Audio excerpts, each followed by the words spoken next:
want real proof 10 years of funding CRIS Cancer is actually working? Before CRIS came around, there was no hope for me. You know, if I had this 10 years ago, I would not be here. Just small. Matt, a cancer survivor, 6 years ago, he had months to live. A tumor in the back of his throat, stage 4. At one point in his treatment, they said he had incurable cancer. They said I wouldn't make Christmas. Things were bad.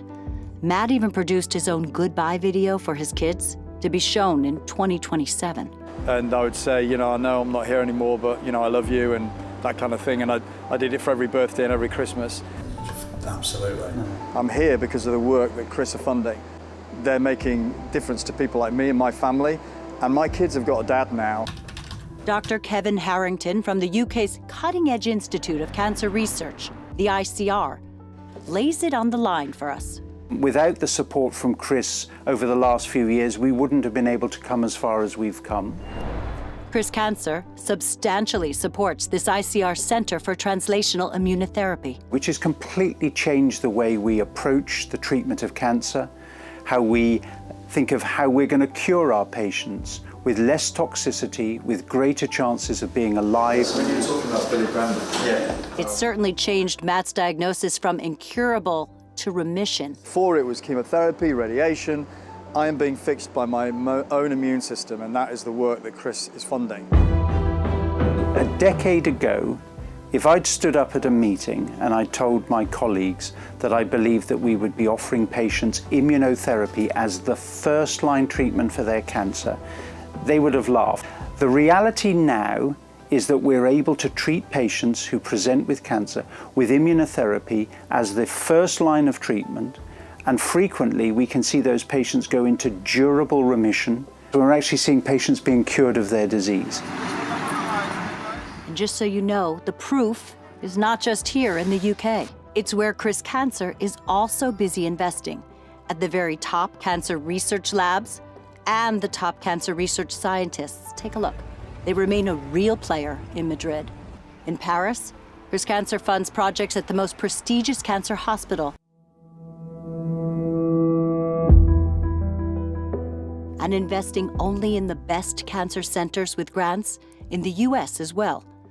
The ICR's Dr. Alan Melcher. And what's very important for us with CRIS is it's clearly a relationship that we know you, you know us, we talk to each other all the time. And I think that really helps us understand on both sides where the money is going. To be more specific, money is used for equipment, but probably the most important thing is people. People, like Pablo Nenclares, this CRIS-funded young ICR clinical researcher. No one should die with cancer. And this is what we try to do here. Understand how cancer works, how to treat it better. Collaboration here is a must. And so it needs all the scientists around the world to unite together, to pool data, to share techniques, to collaborate with each other. And in that way we can accelerate the discoveries, we can beat cancer faster. And CRIS has enabled that to happen. Leah Martini is proof. She is alive, cancer-free finally, and 8 months pregnant. When I had cancer, one of my main motivation, it was to finish the treatment and start my own family, you know, having babies. She knows the funding to find life-saving research around the world is absolutely working, no question. But it's just one cancer. It's just one story, and not everybody will have that luck. And that's why we need to carry on investigating and investing in research. With CRIS Cancer, we're talking about 54 research projects for adult and child cancers. Check. 304 clinical trials now up and running at state hospitals and research centers around Europe.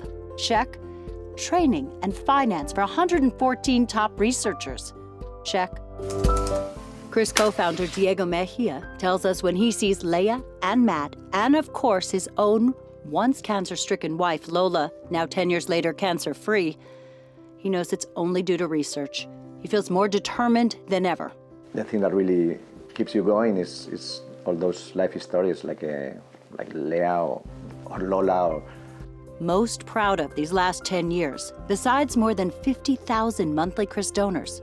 And now, 10 years later, we do see that we are a credible counterparty, that basically we have amazing partners and hospitals and research centers, and they see us as a very effective organization. We think now we are at the cusp of all these kind of new techniques and discoveries are having a transformational impact in patients' lives at a speed that we hadn't seen before.